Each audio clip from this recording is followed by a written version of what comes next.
and I'm going to talk very briefly about one other point that's important to me. It's grammar and other things. Grammar and vocabulary, for instance. You can't teach vocabulary systematically at the same time as you teach grammar, but you can mix in a lot of vocabulary with grammar teaching. It's nice if you can do that. Here's an example. Teaching some new adjectives at the same time as working on a passive structure. Grammar and speaking. And we all know that speech has its own grammatical features, and it's good if students can at least pay some attention to those, not necessarily productively, but so that they can handle spoken language when it comes in, and so that things like that don't baffle them. There's some spoken language written down, sentences with the beginnings dropped, and for some students that might be a bit puzzling, so if we can introduce them to that, that may help. Grammar and reading, grammar and writing for higher level students, that becomes important. I'm quite interested in the grammar, features of English grammar that make reading difficult for students. One of the things we do in more formal writing is to take the beginning and end of a sentence, separate them, and shovel a whole lot of stuff in between. So you get a sentence like, what?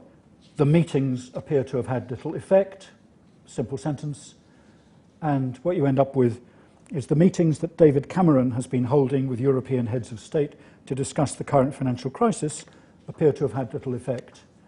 Quite hard for the less skillful readers, even native-speaking readers, to navigate their way through that kind of sentence, to see the structure, how there's a main sentence and other stuff stuck in the middle. And particularly difficult because English does something very hostile. It drops the word that, drops object relative pronouns, conjunction that. So instead of the meetings that David Cameron has held, you get the meetings David Cameron has held. And for some readers, this is already something they trip over. What is this, the meetings David Cameron? And we're used to it, so we find it easy. But listen to this. It's a quotation from Benjamin Franklin. Money makes money, and the money makes money. All right? Money makes money, and the money makes money. We can work it out. Okay, money makes money, that's interest. And the money makes, the money that money makes, the interest makes money, more interest. But we probably have to think a little bit. And for some non-native readers, that kind of thing can be very, very difficult. My last grammar and is grammar and pronunciation. What has grammar got to do with pronunciation? Well, a whole lot, actually, particularly because pronunciation is a problem in two directions. We often think of pronunciation teaching as teaching students to pronounce. That's one of the things we do.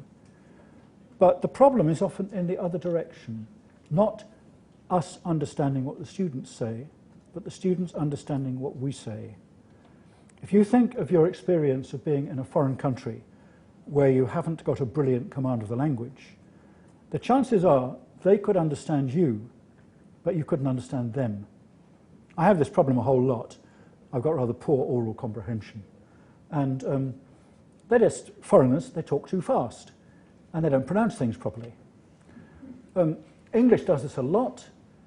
You get a sentence like, well, I don't know, what did you think of the idea for a new sports centre?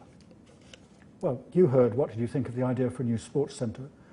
A typical student might hear, what think, idea, sports centre? And what did you think of the little words disappear. They're hard to pick out. They're not pronounced as they're written. They're mostly pronounced with weak forms.